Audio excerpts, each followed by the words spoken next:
Kadangan kita malam ini tentang sabda.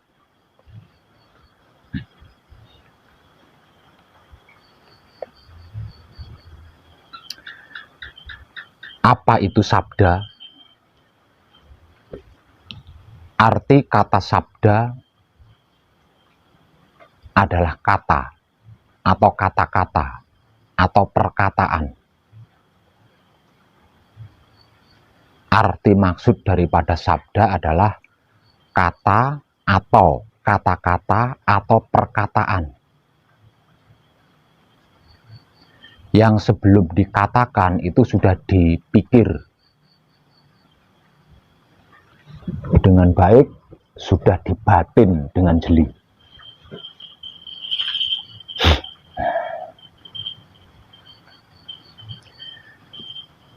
Dikarenakan arti maksud daripada sabda adalah kata atau kata-kata atau perkataan, berarti semua pembicaraan manusia yang masih hidup di dunia ini adalah sabda. Artinya setiap manusia yang masih hidup di dunia ini adalah mengandung sabda atau ada sabda di mulutnya.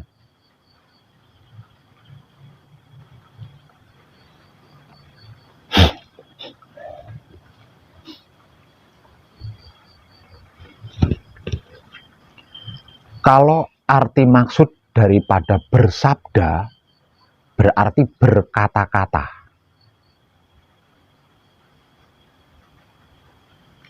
Kalau arti maksud daripada menyabda berarti menyatakan kata-kata tersebut. Jadi ada 3 tahapan di dalamnya, yaitu sabda, bersabda, dan menyabda. Sabda berarti belum terucap, belum menjadi suara melalui lisan. Sabda berarti masih dalam pencernaan pemikiran, masih dalam pencernaan batin, belum terucap. Kalau sudah terucap, berubah menjadi bersabda.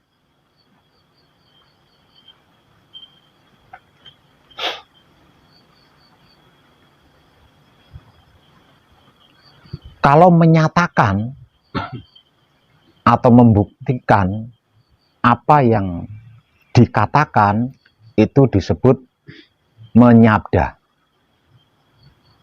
Nah, sesungguhnya antara sabda, bersabda, dan menyabda ini adalah ada di setiap diri manusia hidup.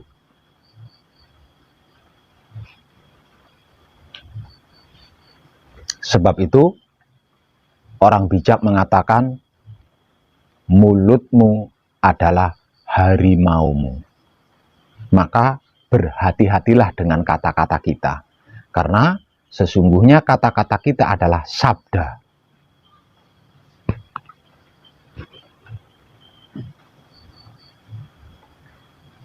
Namun mayoritas pada umumnya manusia hidup berkata-kata itu bukan atas kehendaknya sendiri. Jadi terlalu banyak perkataan-perkataan kita itu sesungguhnya bukan kehendak kita, melainkan refleks semata.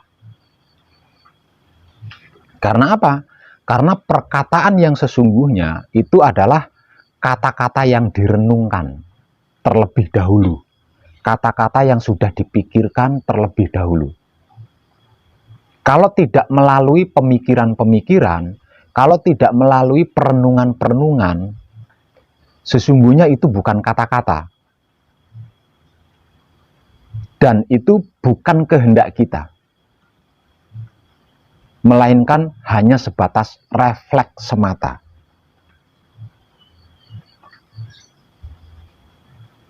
Lah, kata-kata model seperti ini tidak akan ada manfaatnya. Tidak akan ada gunanya. bahkan baik sekalipun yang dikatakan, seperti menasehati anak, menasehati teman, dan lain sebagainya. Jika tidak melalui pemikiran-pemikiran yang seksama, atau pemikiran-pemikiran yang jeli, atau perenungan-perenungan yang seksama, berteriak sekencang apapun, bisa dikatakan tong kosong. Tidak ada faedahnya sama sekali.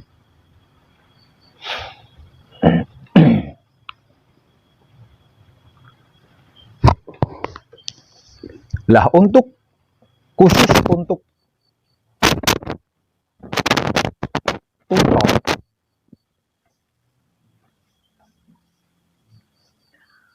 sabda atau kata ini sudah dilungguhkan oleh Romo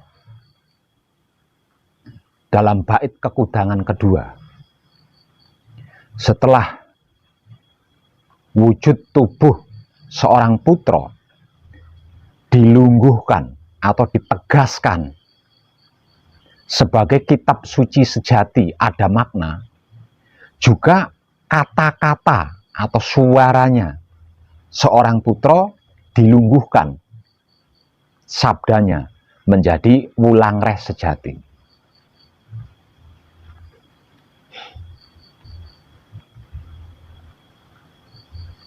Di dalam pergaulan atau bermasyarakat, seorang putra kekudangane Romo itu butuh sabda ini. Karena jika sampai dia berkata-kata atau bersabda-sabda, tidak ada buktinya, tidak lebih dari tong kosong yang berbunyi nyaring tadi. Artinya apapun yang dia katakan, sekalipun itu tentang wahyu panca gaib, sesungguhnya itu bukan kehendaknya, melainkan refleks semata dikarenakan ditanya.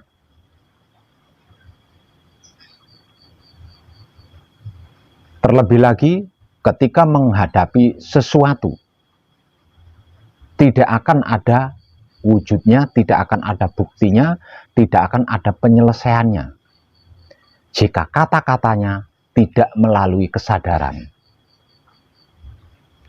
Karena apapun yang dikatakan sudah pasti terlepas dari kesadarannya. Itulah arti maksud daripada sabda atau bersabda dan menyabda.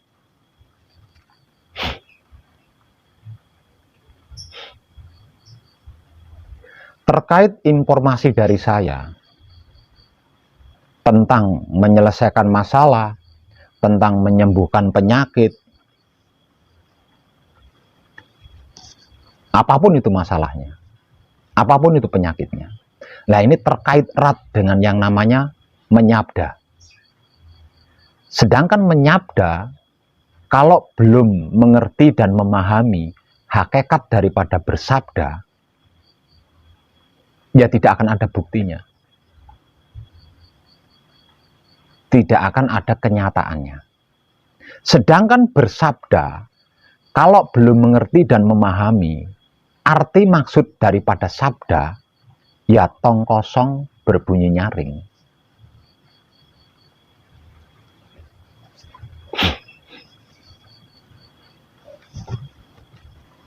Jadi, ilmu pengertian, ilmu pemahaman terkait sabda, bersabda, dan menyabda ini teramat sangat penting, khususnya untuk seorang putra kekudangane Romo yang sudah selesai manekung atau yang sudah selesai gembleng.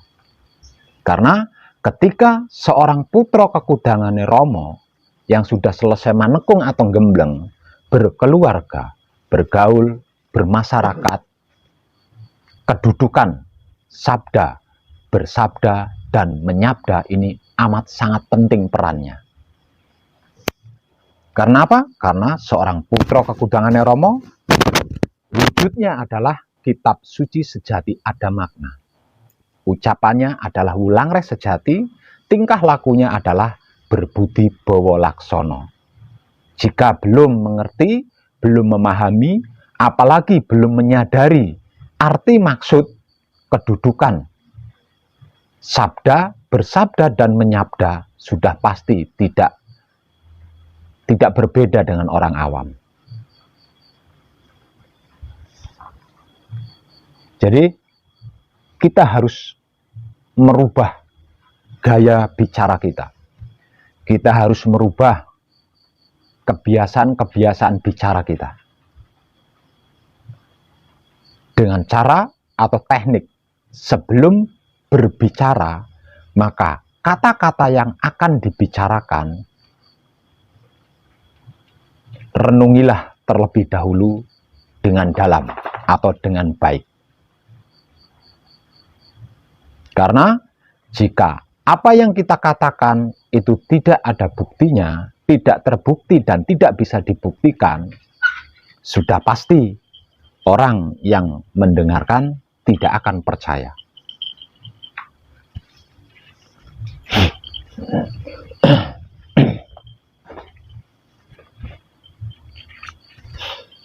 Selain itu, jika apa yang kita katakan, jika apa yang kita ucapkan ini tidak berhakikat sabda, tidak berhakikat bersabda, dan tidak berhakikat menyabda, maka tidak sinkron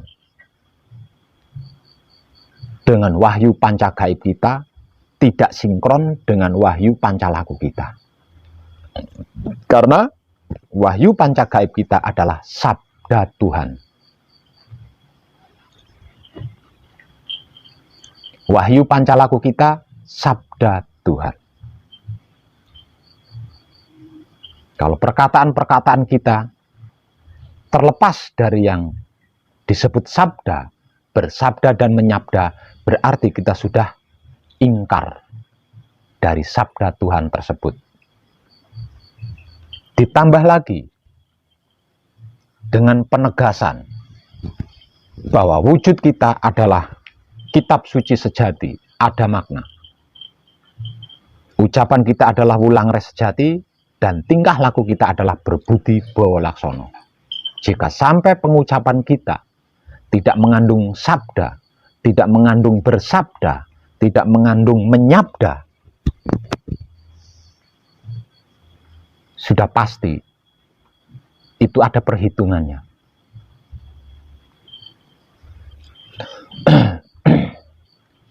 Kesalahan-kesalahan kita yang dalam bahasa awamnya disebut dosa-dosa kita, itu terbanyak berasal dari mulut kita.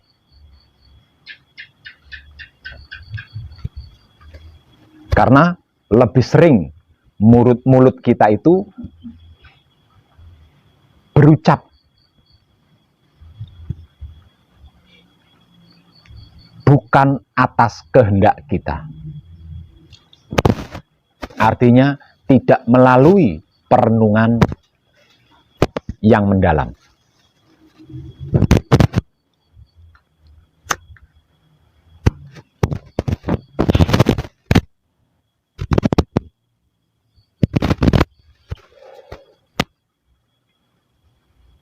Sabda, bersabda atau menyabda, ini kaitannya sangat amat erat dengan yang disebut kesadaran.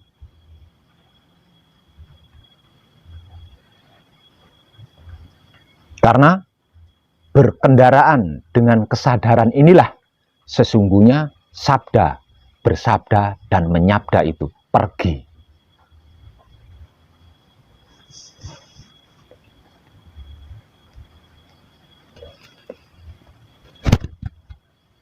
Jika di antara kita ada yang bertanya tentang menyelesaikan masalah, tentang menciptakan sesuatu, menciptakan uang katakanlah seperti yang pernah saya tampilkan dalam video, kesadaran apakah yang saya gunakan pada saat itu tak lain dan tak bukan adalah kesadaran sabda yang kemudian saya sabdakan. Artinya, kehendak saya pada saat itu saya olah terlebih dahulu. Saya masak terlebih dahulu, saya godok terlebih dahulu dengan kesadaran saya. Setelah keinginan, kehendak atau kemauan saya benar-benar matang, baru saya bersabda dan menyabdakannya.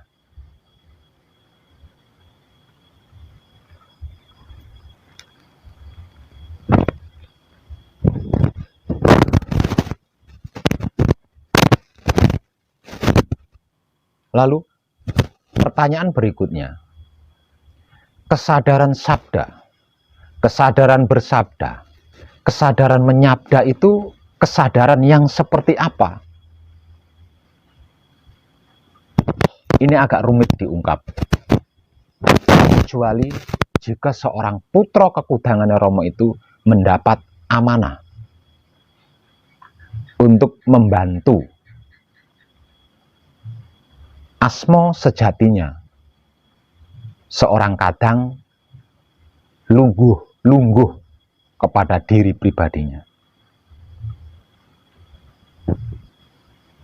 Lah untuk para kadang yang ada di sini atau yang ada di luar sana yang mendapat amanah untuk membantu nglungguhake asmo sejatinya kadang lain, maka berhati-hatilah. Banyaklah belajar di situ.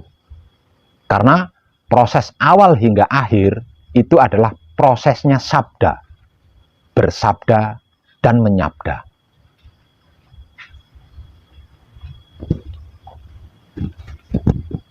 Lah, kesadaran seperti itulah yang saya gunakan ketika saya memberikan kesaksian melalui video, entah itu matek aji atau menciptakan uang spontanitas. Lah, kesadaran itulah yang saya gunakan.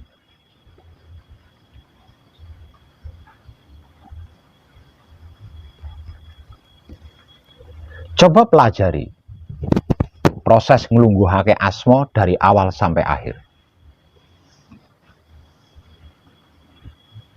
Apapun dan bagaimanapun kejadian, proses nglungguhake asmo sudah pasti tidak ada satupun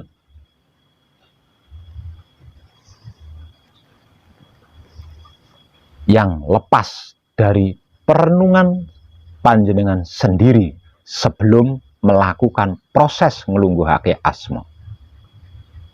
Artinya, sebelum action nglungguhake asmo, pasti sudah terjadi terlebih dahulu perenungan-perenungan di dalam diri panjenengan.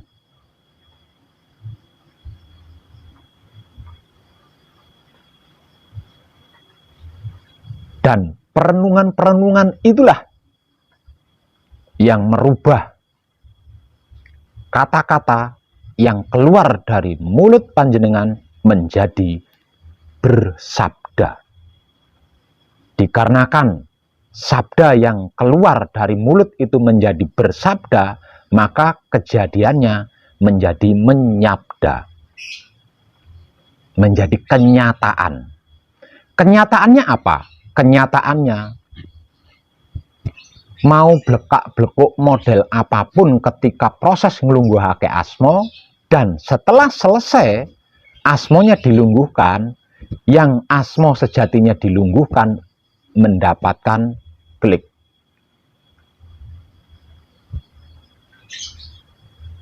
Mendapatkan rasa. Mendapatkan respon dari asmo sejatinya sendiri.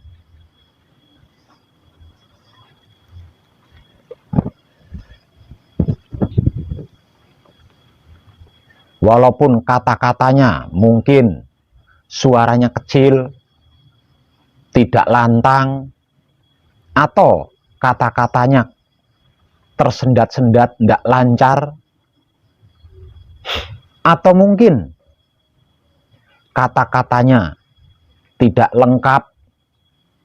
Namun setelah proses nglungguhake asma itu selesai, yang dilungguhkan asma sejatinya mendapat respon dari asma sejatinya, mendapat rasa dari asma sejatinya.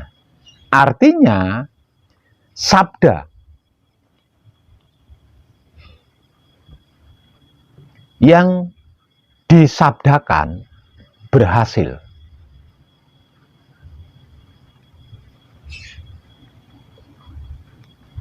Kata-kata yang dikatakan menjadi kenyataan.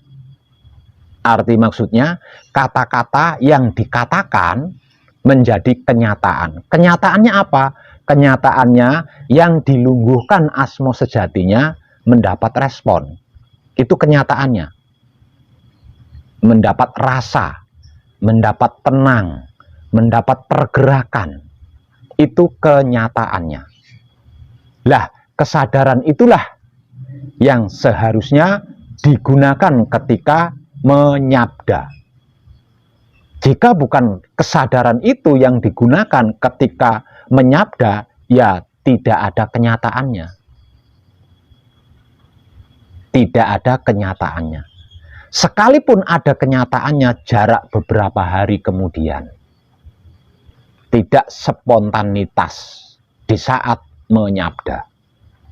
Seperti ketika proses nglungguhake asma sejati.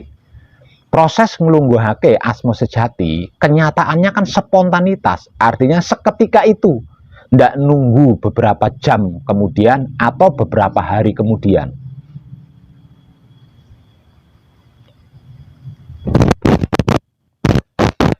Nah, untuk yang belum mendapatkan amanah membantu nglungguhake asma sejatinya kadang lain, ini perlu ekstra. Dalam artian kesadarannya perlu kontinu. Kesadarannya perlu universal. Dan berhati-hati ketika berbicara. Karena dengan kehati-hatian kita di saat berbicara, secara otomatis akan terjadi proses tersebut. Proses yang saya maksud itu otomatis terjadi di dalam diri kita.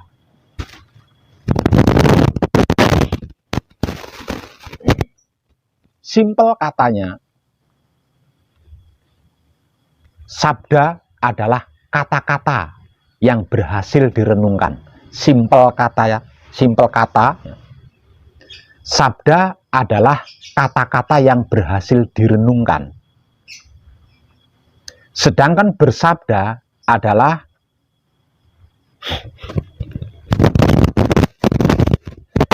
keberhasilan mengucapkan kata-kata yang sudah direnungkan tadi.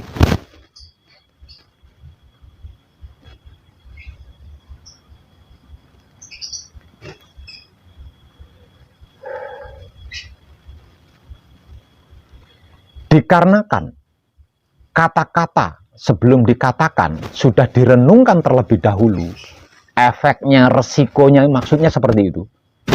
Kalau saya berkata-kata seperti ini, apa nanti yang akan terjadi? Apakah kata-kata saya ini tidak menyakiti orang lain, tidak menyinggung orang lain, atau tidak mempermalukan orang lain? Maksudnya direnungkan itu seperti itu. Kalau ada resiko, apakah ada resiko negatifnya, apakah ada resiko positifnya? Maksudnya direnungkan itu seperti itu. Nah, kalau sudah mendapatkan kesimpulan dari risiko dari apa yang akan kita katakan, dan kita siap menerima risiko itu, maka katakanlah, suarakanlah maksudnya. Tapi jika kita tidak siap, semisal contoh, kalau saya berkata seperti ini sudah pasti akan menyakiti hati seseorang. Namun demi kebaikan seseorang itu saya siap menerimanya. Katakanlah seperti itu. Nah, boleh dikatakan. Dan sudah pasti apa yang dikatakan itu terjadi spontanitas.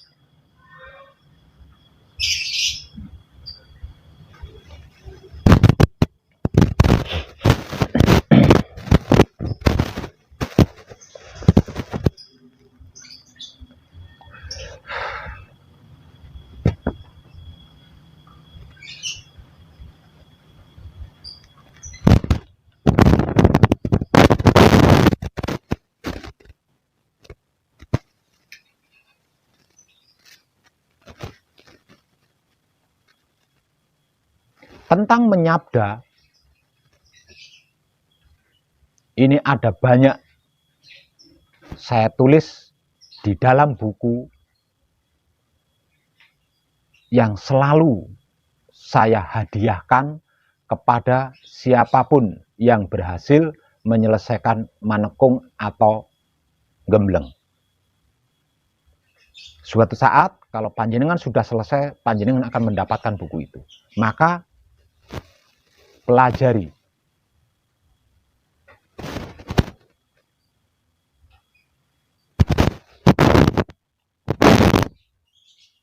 Tentang penyabdaan-penyabdaan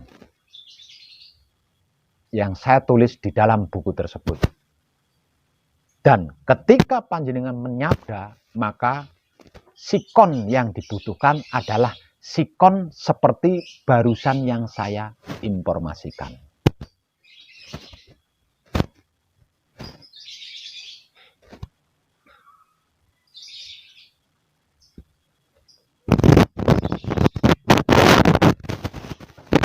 Dan sesungguhnya ini bukan hanya milik seorang putra Kekudangannya Rama. Semua manusia yang masih hidup di dunia ini, di dalam dirinya mengandung sabda, bersabda, dan menyabda. Sedangkan perbedaan antara sabda, bersabda, dan menyabda, kalau bersabda itu belum terucap, masih di dalam perenungan diri. Sedangkan bersabda itu sudah terucap, sudah keluar dari mulut, sudah menjadi suara, sudah menjadi kata-kata melalui lesan.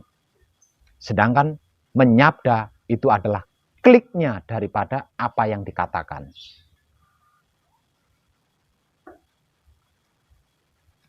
Ketiga-tiganya tidak bisa lepas dari yang disebut kesadaran.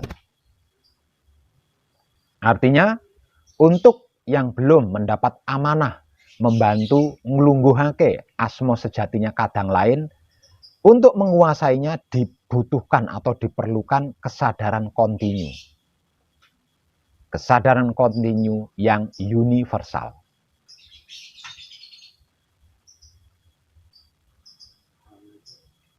Monggo.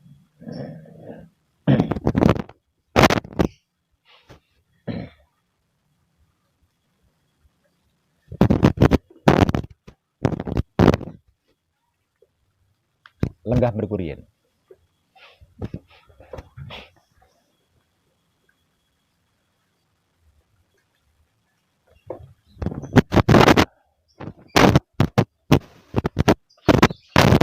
Bisa dipahami dia.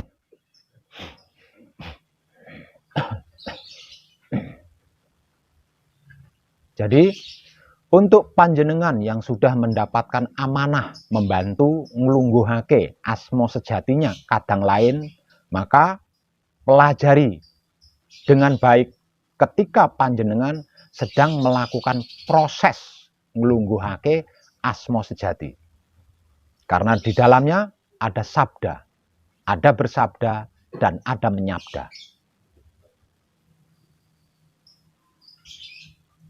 Sedangkan untuk putra Kekudangannya Rama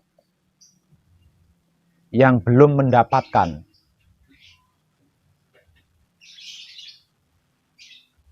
amanah membantu nglungguhake asma sejatinya kadang lain, maka pelajari pelajaran tentang nglungguhake asma sejati. Di dalam buku saya kekalkan itu ada tata cara nglungguhake asma sejatinya kadang lain. Pelajari di situ, dan mau tidak mau untuk menguasainya maka harus melakukan praktek membantu nglungguhake asma sejatinya kadang lain.